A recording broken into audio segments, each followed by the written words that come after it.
Yeah. As I got another rhyme, another rhythm for y'all to listen. I'm never quitting on my mission. I'ma roll with what I'm giving. Got some ambition, this new edition, filling positions. Looking at the void in myself and feeling what's missing. Better watch the way you going, better go in the right direction. In the moment you stressing, but you gon' be counting blessings. And I know that for certain. Keep on working, open curtains, haters swerving, cause they ain't ready for your final version. Ooh.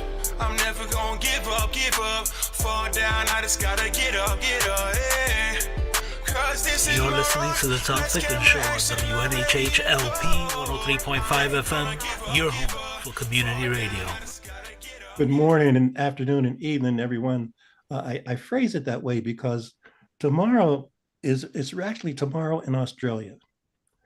And what does that say about time and man and inventions? And some folks say that the human species created time for economic reasons, kind of judge the seasons and the planting seasons, etc. But I believe that sometimes there's something called justice time that is not subject to mornings or afternoons or evenings. But sometimes that justice kind of does not shine on everyone. And sometimes it does just shine on some folks. But again, that might be because of man and their decisions and their power and their definition of what justice is. So we're going to talk about justice is justice something for all, or is it just for some?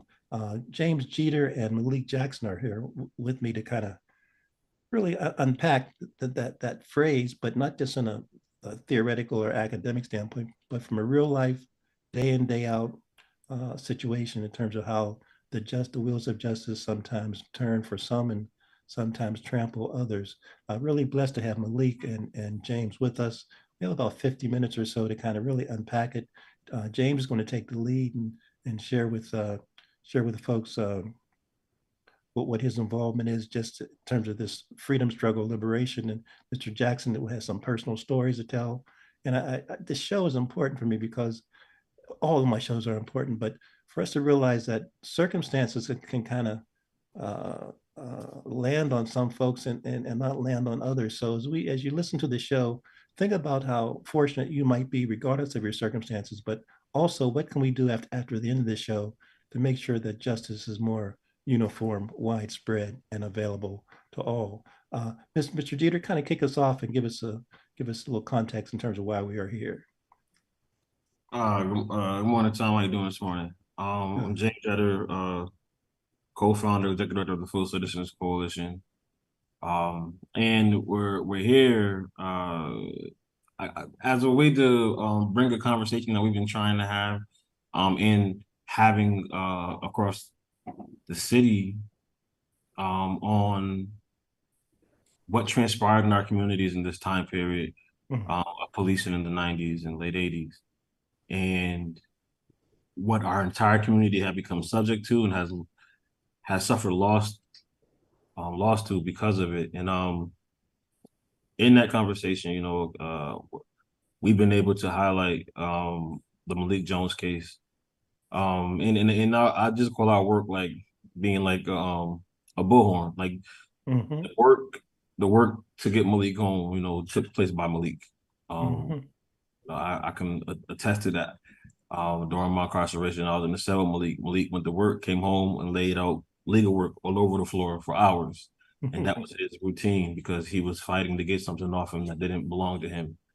And so just having the opportunity to highlight that, knowing that sometimes that's what you need in this fight, because so much abuse happens in the shadows of our court systems.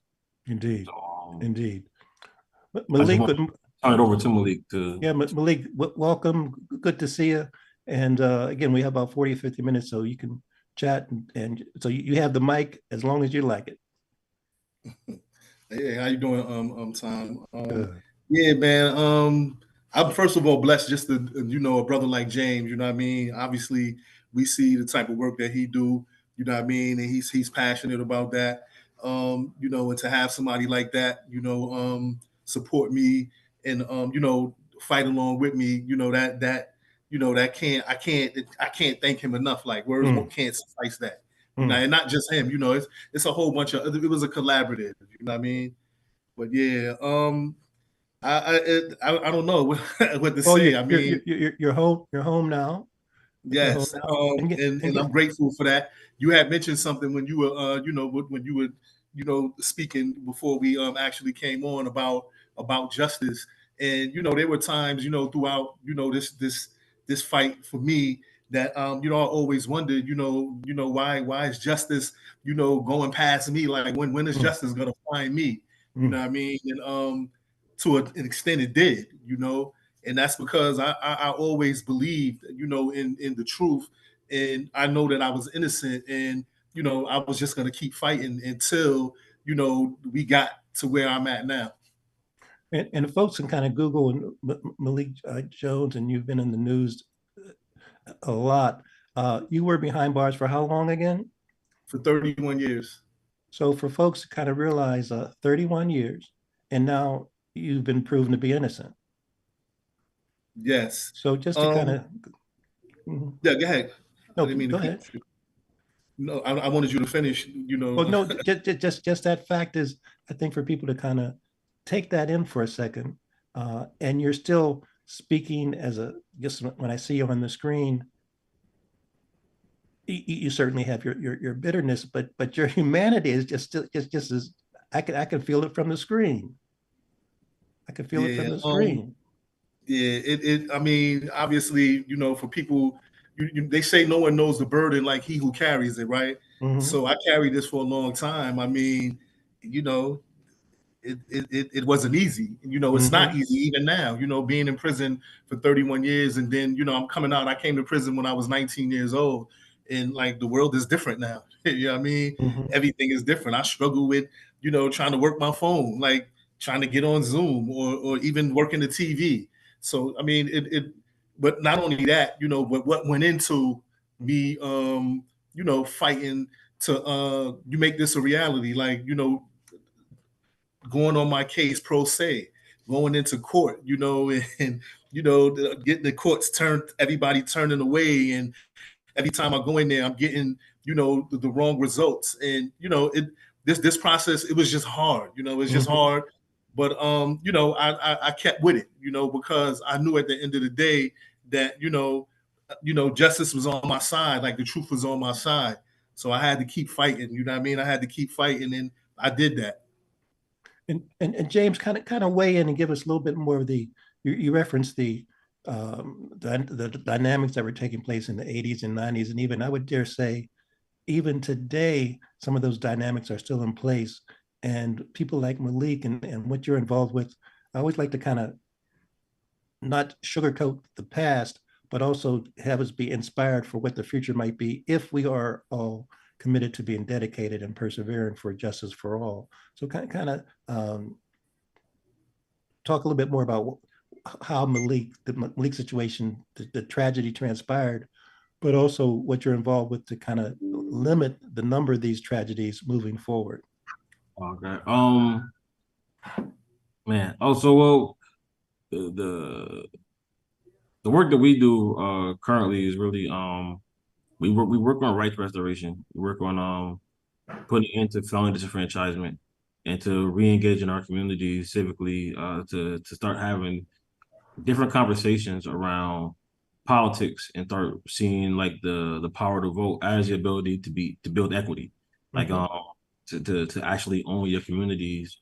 And if there's ways to think about it that aren't traditional and being divided by party lines and more so communal ways to think about voting. So that's the way that we want to bring back to the community, and especially because we know the damage that mass incarceration, which is just the birth of the over policing and over arresting, and over convicting of our communities. So what the damage that system has done in disengaging our communities from understanding their electoral powers, their civic powers, because up until 2003, if you were convicted in Connecticut, you lost your right permanently. So those are generations, those are generations of disengaged people as the system grows, and that harm becomes the next generation's disengagement.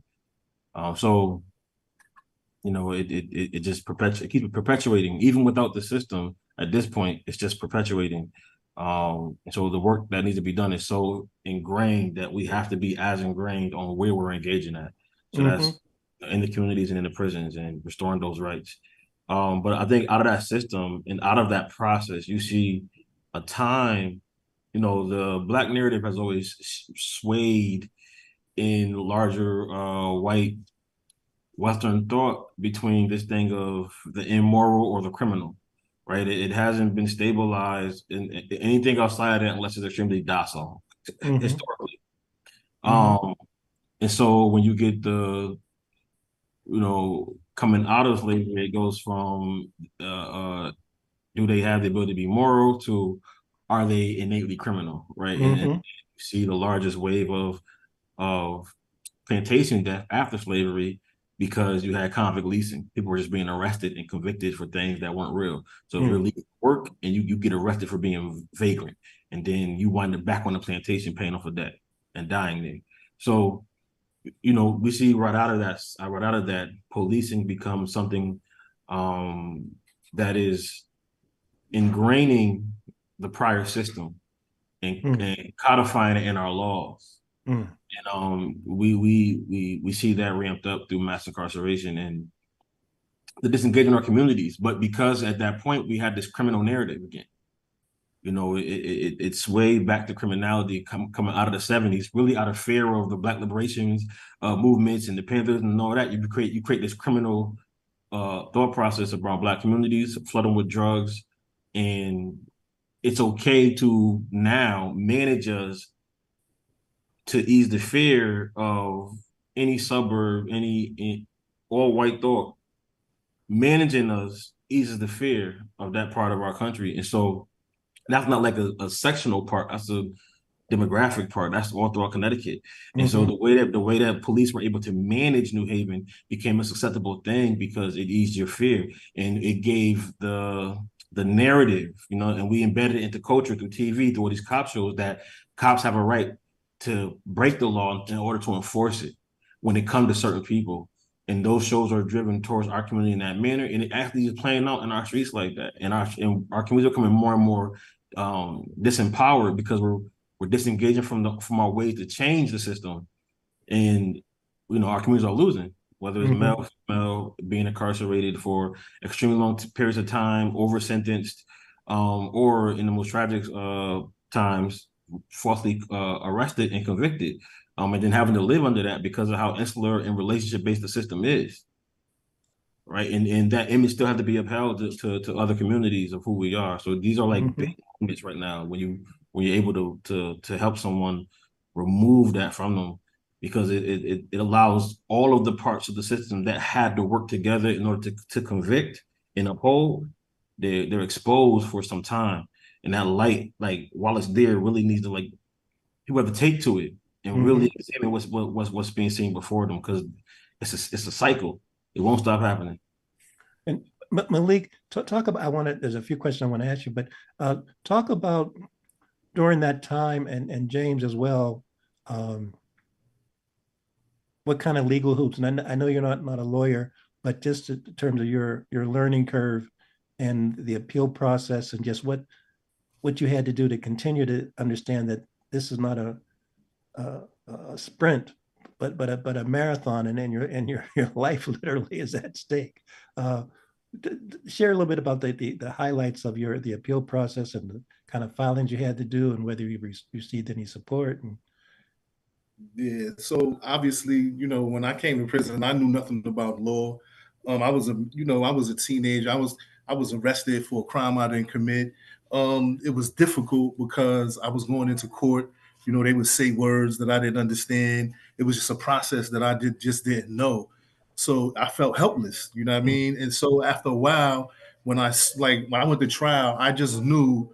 Even before trial, I realized that I was just a file. Like, that's the way, the court-appointed attorney in my case, he treated me like a file. Like, he never came to me. He never really explained to me, the process or what he was going to do. And, I went back and forth with that. And that played out at my trial. Like, my lawyer actually did nothing. And I got convicted when there was evidence that showed that I wasn't involved in this, that I was innocent, but that never was able to come out because the attorney really didn't have my best interest, at that time. So, early on, I realized that in order for me to help myself, I'm gonna have to, learn what this process is. Like I'm gonna have to learn the law.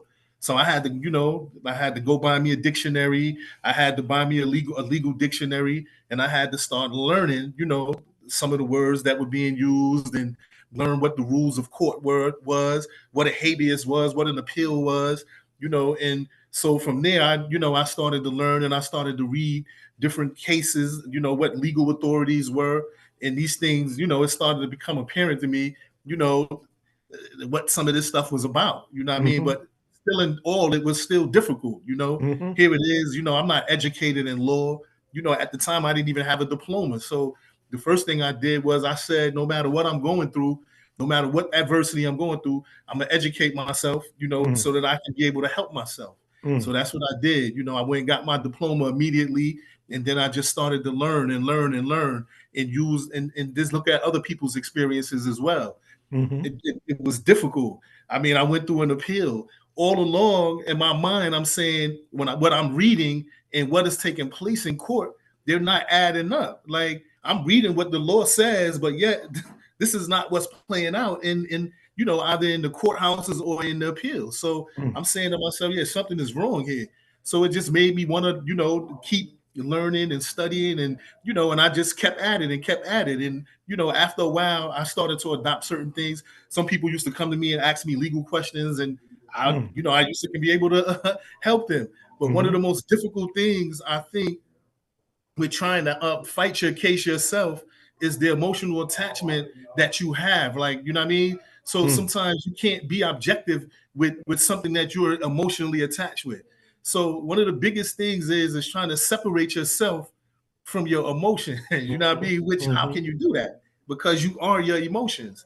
So that was one of the difficult things that I encountered while trying to learn, how to help myself. Because I knew at the end of the day, in order for me to really know or help myself or know what lawyers had to do, I had to learn about it first. You know what I mean? But even then, it was still always me battling against my attorneys, which is crazy, right? Because we think that attorneys are supposed to be there to help you, and at the end of the day, I started feeling at some point that that's not what it was. But I always kept feeling that as long as I learn what it is that they need to do, then I can still help myself along the process. And I did that. I kept learning and learning, and even at this latest thing, I would go at it with the attorneys because I knew my case. You know what I mean? I lived it, I breathed it, I slept it for all of these years. And sometimes to be told that, oh yeah, well, you might be seeing something wrong.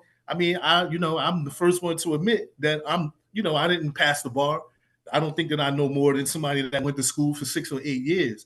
However, I know my case. You know what I mean? So I used to be going back having these philosophical, or strategic issues with the attorneys. But at the end of the day, I stuck with what I believed in the things that I've researched. And a lot of that is a testament to what happened in court, in federal court. Because I always believed that, I don't know, somehow the state just, they just were adamant not to, to reverse a blatant injustice. My case was a blatant injustice. It always baffled me, right? So when I went to my oral argument in federal court, the federal judge rendered her decision, which it was basically favorable. She flipped my case on 2 claims, right? So in her ruling, she basically said that what the state did was unreasonable and unconstitutional, but yet the state had the same information that she had. So I don't get how she was able to reach the conclusion that she reached, but yet the state courts having the same information, reached a different conclusion. So, at the end of the day, that just, it didn't really baffle me because obviously, I've been seeing, so many things going on, throughout the years, but I know it was just something that stood out to me when I read her decision, which was a lengthy decision. James, weigh in a little bit because, and I do want to move to the future, but we have another 30 or 40 minutes. just in terms of for someone that's listening to this, they're going to say, "Are you saying that the folks that have passed the bar and folks that have sworn to uphold justice, put their hand on the Bible, have lied or not done their job, or have had ulterior motives?" And in this case, and in others, I guess the answer is yes. Yeah, I think somehow there's cognitive dissonance between what we experience and yet what we hold to be true. So most people who have had any contact with the criminal justice system knows that most court in general is a place of processes more than is a place of law. In 90% of the cases, like my first arrest was in 1996, and there wasn't no one like went over any of the evidence supposedly against me or explain what my charges were. It was just like, you've never been arrested. You can use a youth offender and go home today. Right. And so law isn't an actual process, a practice. This is a lawyer telling me this. They take me upstairs. I accept the charges under my youthful offender. I go home. Right. I don't know what just happened. And it wasn't law. It was all process. And so, but we assume that law is taking place, that it's the courtrooms we see on TV, when in actuality, you have people who, because they're invested in the process and they're invested in the relationship, law will never take place in a courtroom. Like justice cannot be found through the structure and the theory and the culture of what law should be, as written, a jury of your peers. And just to kind of close that loop, because the question I'm going to ask, I'll phrase it now, but I want to have another question before that. If we had the current police chief Carl Jacobson on this call, what you would like to say to him? So I want to ask you that. But talk about the malfeasance just in terms of the case that you saw the police department participating in. What were they hiding? So I mean, it's really about how the culture of policing had become as a whole. There are officers who have had great careers, promoted several times due to their illegal activity, due to their ability to bend and break the law, haven't been called out on it and even penalized for it, and still yet be promoted within the department or stay on the force. Period. So that's the culture of policing in New Haven during that time period. And if the current chief is on the phone, I'll be like, you owe it to your rank and to your profession to go back and examine what took place so it can never take place again. And it's not just one case. It's an honest look at an era of policing and then rectifying what transpired. Because there's still people in prison. There's still people in prison to this day. There's still people who have these convictions on their records around stuff that didn't happen. There's still people who suffer loss because they was robbed by these officers. But the ability to in Mali's particular case, just the ability, the comfort in withholding evidence and feeding someone a testimony just to lock somebody up, forcing someone to say what you want them to say, and when they won't, to the point you cause them to lose their job. This was the level of comfort. Like there was complete, license to operate in this manner. It was accepted, and it was then it was legalized on the other side once he was arrested for that time period. It was put into the books as a crime, as something he convicted. He did, and there's a comfortability on both sides and audacity that it's okay to deal with our communities like this. Indeed. Malik, just as James was chatting, what came to my mind with some of the pictures that I've seen of you and folks at the courthouse and other events you have. Let's give a little shout out to some names of some folks that have been beside you and have supported you and that you want to kind of say a thank you to. Oh, one, Don McCullough. Don just, we were following on Facebook, and Don just was like, "Yo, man, I'm around." And I'm not used to people like, they give a thumbs up or a heart, but they don't actually just be there when they say they're gonna be there and then just get active. And that was Don for me. He just got really active. Malik, and any names come to you that you like to shout Yeah, out? we got Sarah Stillman. We got Sarah. I was getting it. She was involved with with the Yeah. documentary, Pedro, Ram, who wrote the story on me, you know what I mean? That it's a whole bunch of people who it was a collaborative, that was there to support, you know what I mean? Obviously I got family members, it's my sister Sabrina, you know what I mean? It was just a lot of people, man, a lot of people.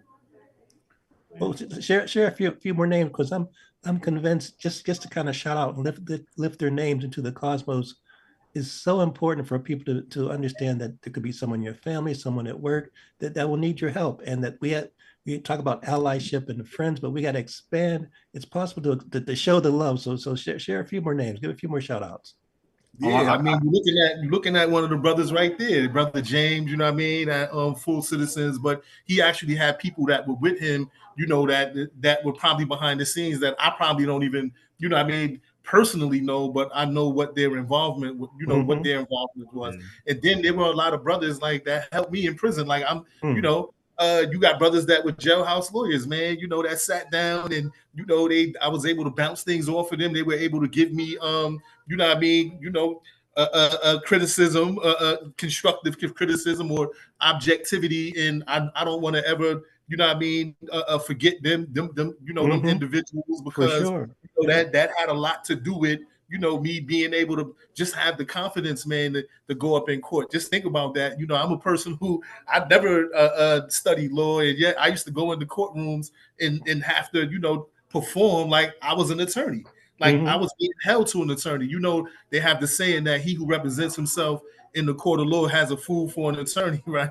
So, sometimes judges look at you like that, regardless of what you know and what you may not know. So yeah, I wanted to just make sure I shout out, a lot of the individuals in prison who they're deemed jailhouse lawyers who actually, helped me along this process. Full Citizens Coalition, my brother Rasan Racy, he was there for me, there during those times when he was my cellie, at a time when I used to be having all my legal work all around the cell and bouncing stuff off of him. And when he came home, he became an ally.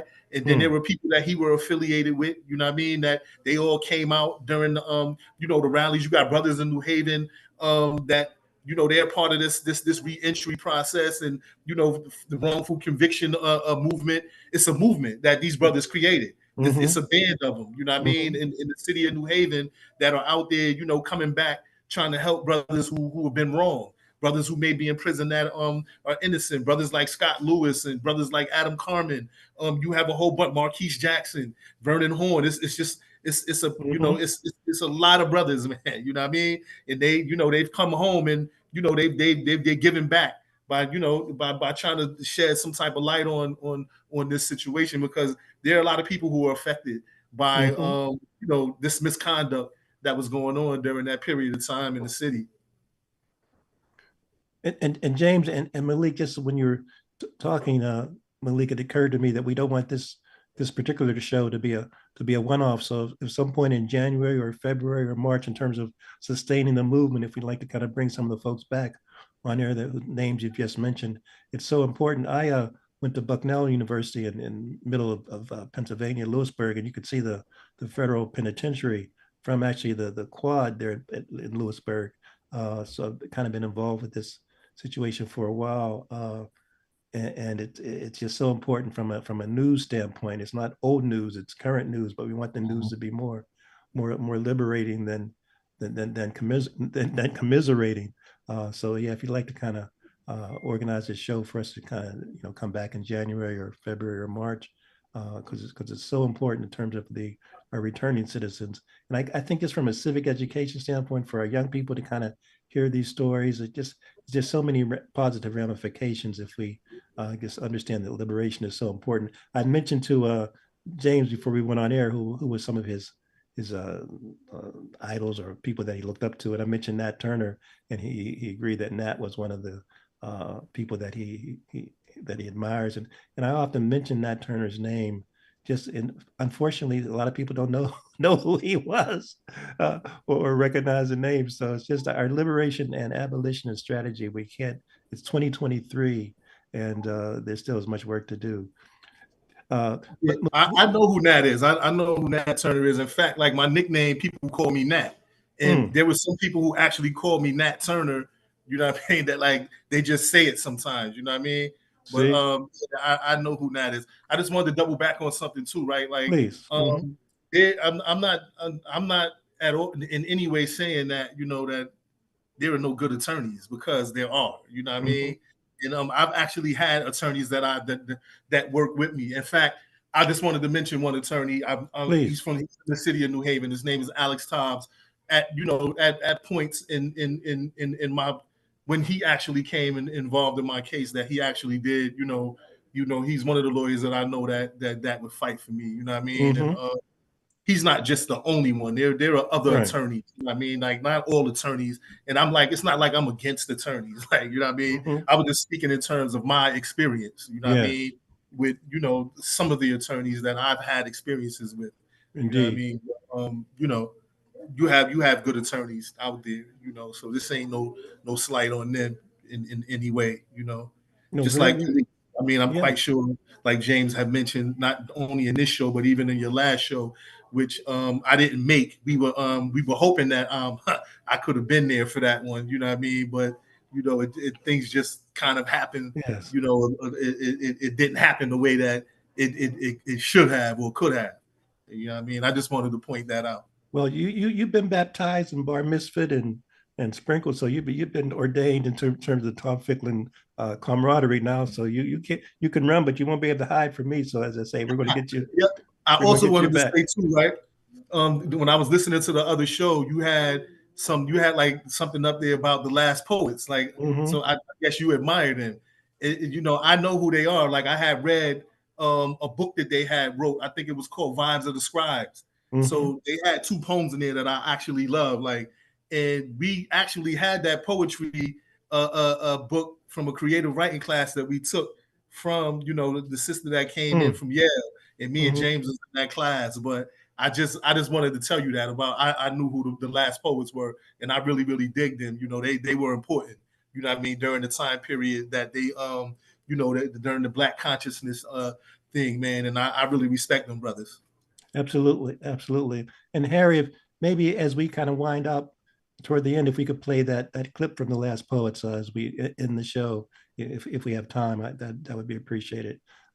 Yeah, I love them because again, our history. There's so much in our that's rich in our history and our his story and our her story and our story that I'm always just trying to. It's a blessing to kind of be able to do the shows just to remind people that this phrase, peace on earth, goodwill toward women, children, and men is just not a phrase. It's something that we want to really see if we can make in real life. And my mind goes to, I'm not going to ask you guys about the Middle East situation, but no, I am going to ask you.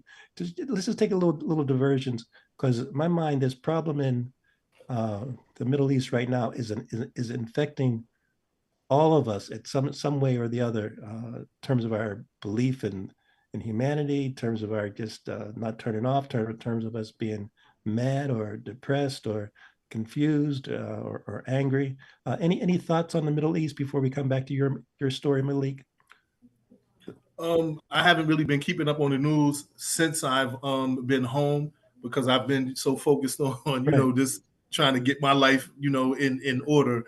I don't have the historical knowledge of what's going on over there, but I mean, from my perspective, I don't think that what's going on over there is right, in regards to people who I feel their land was taken, what was taken from them, and then now you have all of this stuff going on. But I believe that James probably has way more knowledge of this than I do.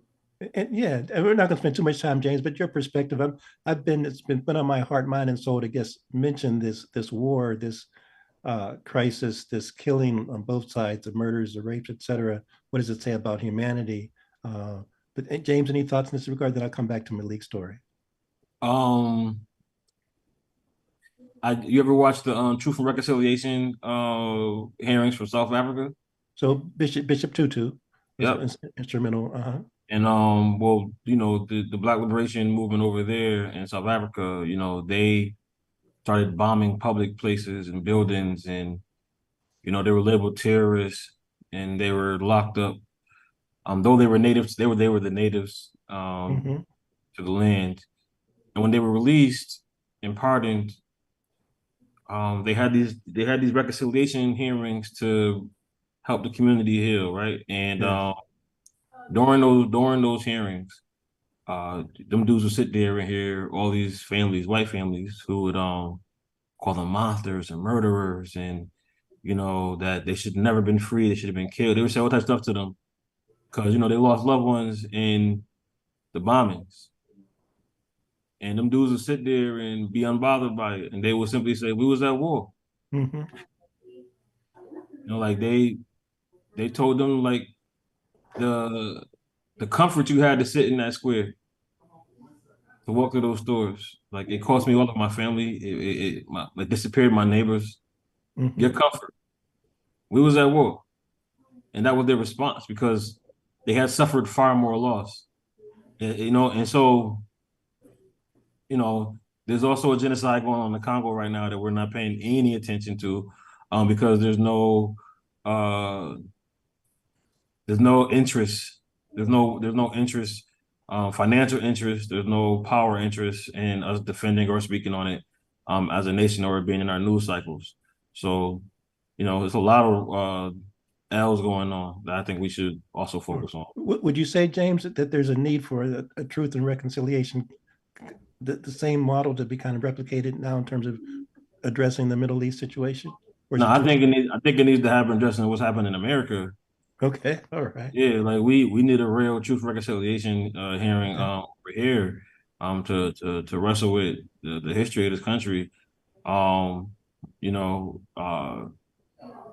History of this country. This country has such a history. It's done such damage to our communities that, when they take refugees and they don't put them in our communities, they deserve better than that, right? So that say a lot about our communities and how our communities are viewed.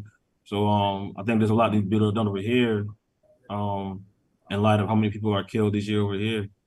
Good point. And I'm glad you mentioned the Congo and the Sudan. We have North and South Sudan and other places. Malik, talk to me about, are you in terms of keeping healthy and wise and on the good foot? What's keeping your eyes open and focused on the future? Yeah, wanting to stay alive, wanting to be alive, So yeah, just out here, man, exercising, trying to stay fit, man, and just trying to keep my mind right. So before I was released from prison, I had been accepted to college, you know what I mean, in prison.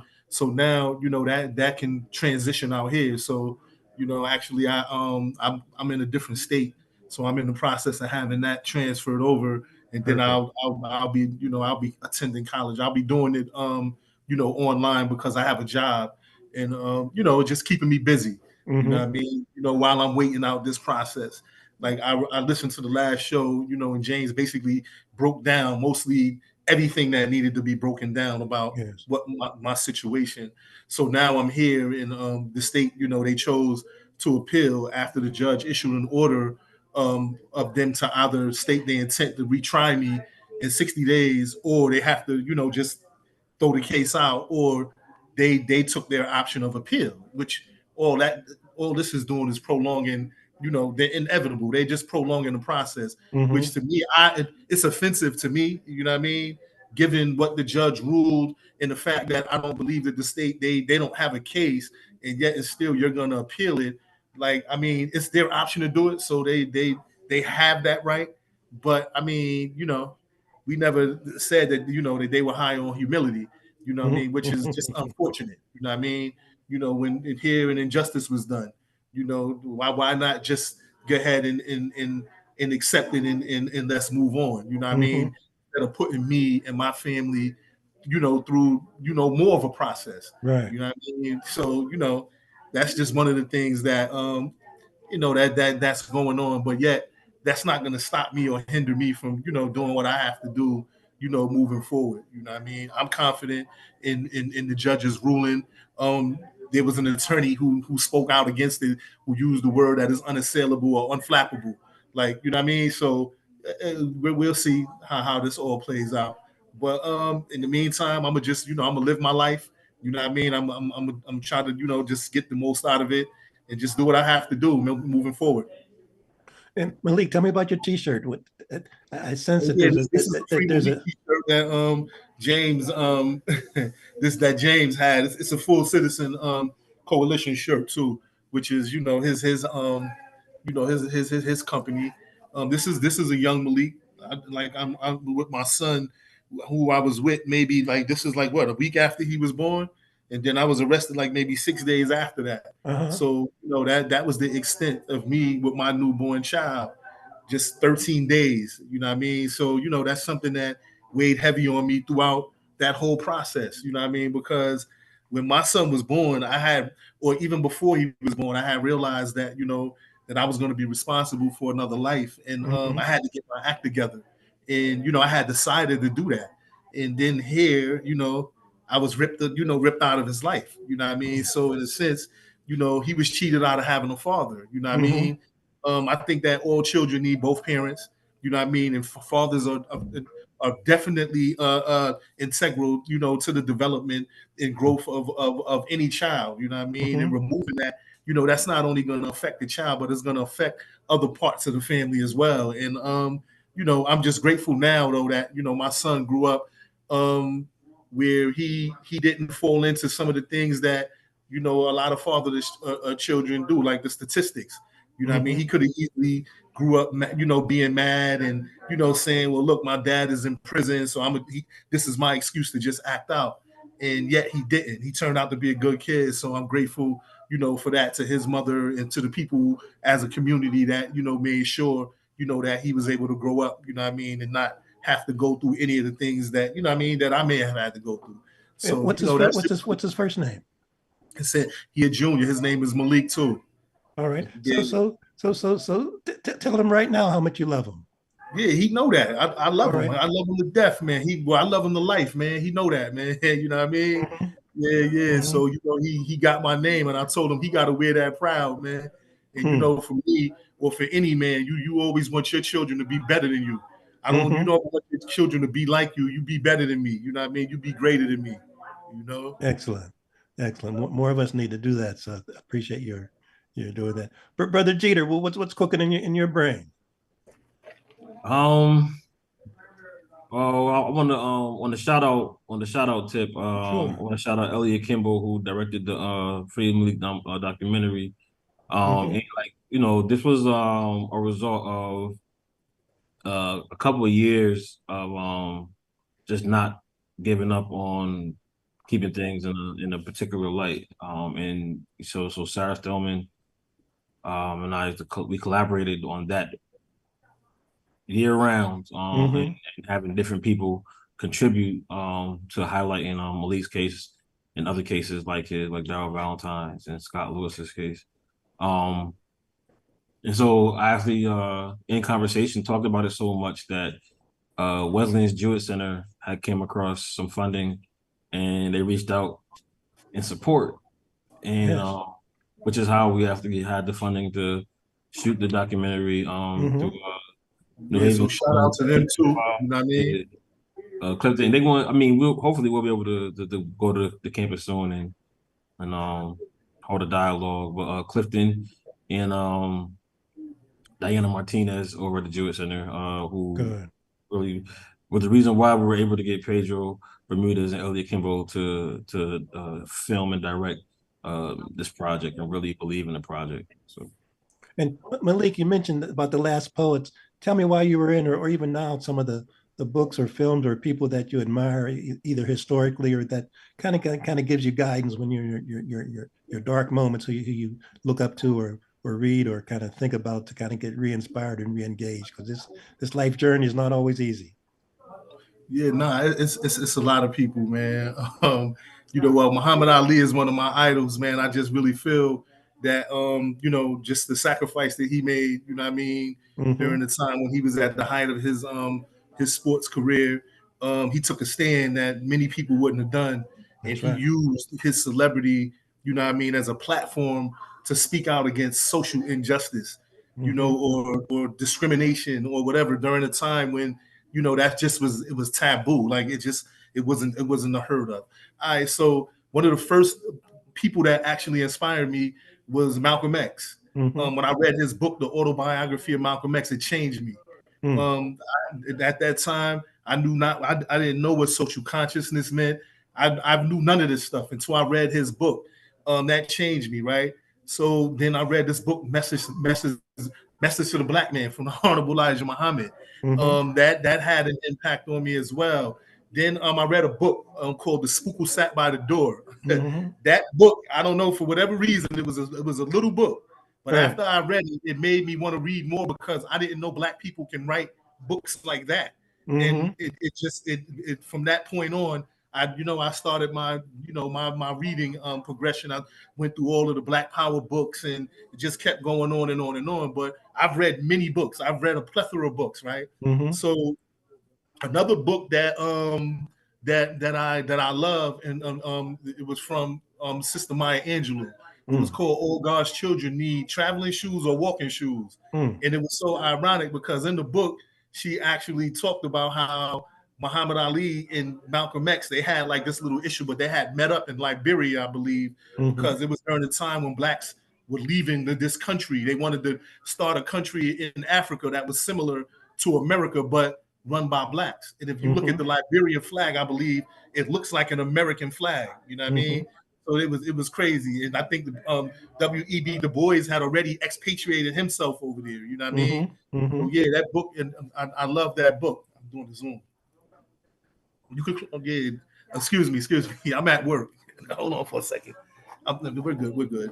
But yeah, so those are some of the people who give me a few more. I love that because the education, and just for people to hear you mention the word W.B. Du Bois and Malcolm X and others, that's more just as profound as a teacher in a classroom in Hill House right now is mentioning these names. I mean, there's a certain additional energy impact to hear it from your lips, and nothing to, disparaging against teachers, etc. But give me a few, drop a few more names on me. All right, so then I had a poster, right, with Jackie Robinson, right, that said that I thought that it was profound. It said that a life is not important except for the impact it has on other lives. And when I read that, that just really meant, like, when you see it on face value, like, some people might just read it and don't, they might just take it on face value. But I saw how profound that was. You know what I mean? And he actually did affect a lot of lives in this country. That's right. I mean, based on what he did, you know what I mean, and integrating, baseball. But I look at sports that way anyway. Like, sports is different. Like, I think sports is necessary because it teaches people about people. You know what I mean? It brings people from all different walks of life, and and some that necessarily wouldn't, be in other people's, spaces or whatever, and and they get to find out about each other. You know what I mean? And then at the end of the day, they might find out that, we're not different. That's because of the color of our skin or whatever that, whatever may have you like. So yeah, Jackie Robinson, that quote from him. And then just recently, that 1619 Project. I mean, the sister who came out with that book, I believe that every black family should have that book.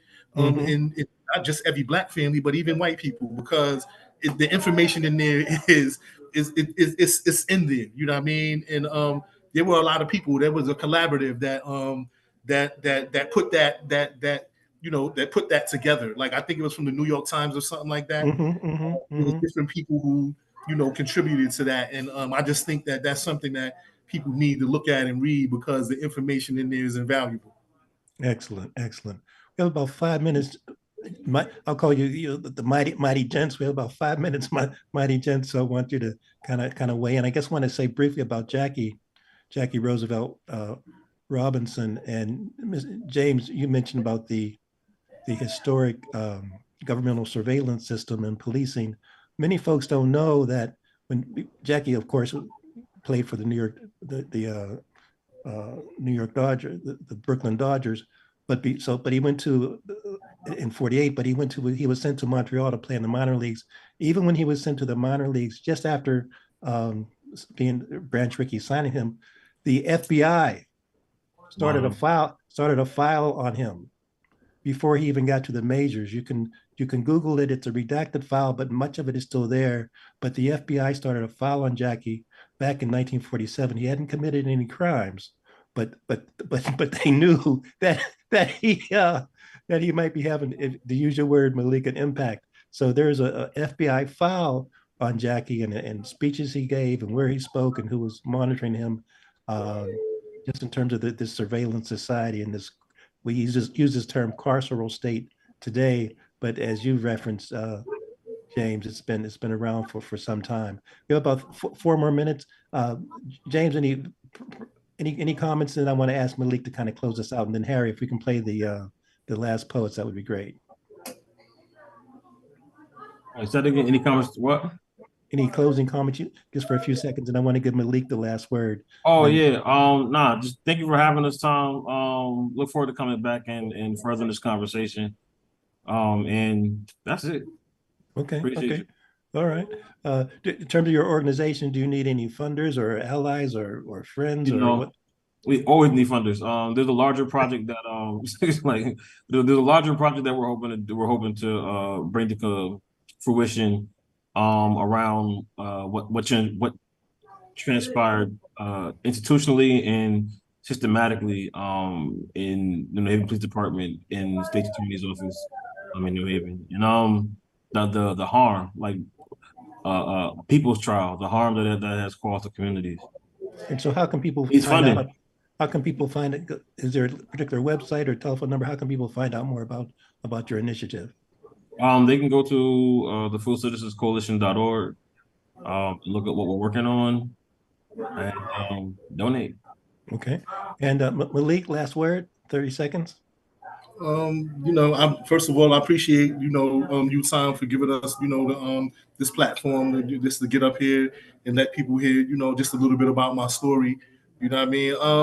I'm just waiting to see what happens with this process, man. And, hope that we get the decision that, we all been waiting on, and so that I can just move forward, man. And hope that, we get to shed light on situations like this, because at the end of the day, whenever there's no accountability, stuff like this is going to repeat itself. Indeed. So, hopefully we can have some type of conversation or this can bring up stuff that we can bring to the table and so we can try to, just fix this stuff, man, that's going Excellent. On. Well, I'll see you guys in the next year in 24 for us to continue. It's a movement. It's not like man. Thank you. We appreciate you, man. All right, man. Over and out. Happy. Be happy. Right. Be committed. Safe. All right. Peace. Harry, let's play it.